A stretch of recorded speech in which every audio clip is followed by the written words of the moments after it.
വർഷങ്ങൾക്ക് ശേഷം മമ്മൂട്ടിയും മോഹൻലാലും ഒന്നിച്ച് മഹേഷ് നാരായണൻ ചിത്രം പാട്രേറ്റിൽ സമ്മിശ്ര പ്രതികരണമാണ് തിയേറ്ററിൽ നിന്ന് നേടിയത്. 19 വർഷത്തിന് ശേഷമാണ് മമ്മൂട്ടിയും മോഹൻലാലും വീണ്ടും ഒരു സിനിമയ്ക്ക് ഒരുമിക്കുന്നത്. ചിത്രത്തിൽ ഫഹദ് ഫാസിലും കുഞ്ചാക്കോ ബോബനും ഒരു പ്രധാന വേഷത്തിൽ എത്തുന്നുമുണ്ട്. സിനിമയുടെ ആഗോള കളക്ഷൻ റിപ്പോർട്ടാണ് ഇപ്പോൾ പുറത്തു വന്നിരിക്കുന്നത്. ആഗോള ബോക്സ് ഓഫീസിൽ നിന്ന് ഇതുവരെ 79.66 കോടിയാണ് സിനിമയുടെ കളക്ഷൻ.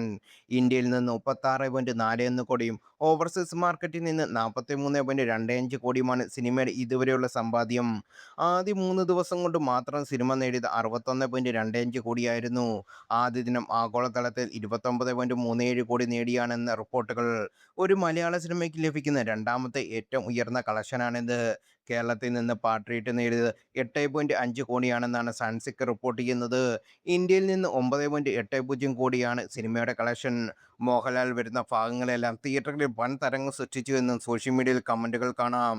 ആൻഡോ ജോസഫ് ഫിലിം കമ്പനിയും കിച്ചപ്പ് ഫിലിം കമ്പനി എന്നിവരുടെ ബാനറിൽ ആൻഡോ ജോസഫും KG അനിൽകുമാർ എന്നിവർ ചേർന്നാണ് പാട്രിയറ്റ് നിർമ്മിച്ചിരിക്കുന്നത്. വിവിധ ലൊക്കേഷനും ഷെഡ്യൂളുകളുമായി ഏറെ നാൾ പാട്രിയറ്റിന്റെ ഷൂട്ടിംഗ് നടന്നത്. മനീഷ് നന്ദനാണ് സിനിമയുടെ ക്യാമറ. മഹേഷ് നാരായണനും രാഹുൽ രാധാകൃഷ്ണൻ ചേർന്നാണ് എഡിറ്റിംഗ് നിർവഹിച്ചത്. വിവിധ ലൊക്കേഷനും ഷെഡ്യൂളുകളുമായി ഏറെ നാൾ പാട്രിയറ്റിന്റെ ഷൂട്ടിംഗ് നടന്നു.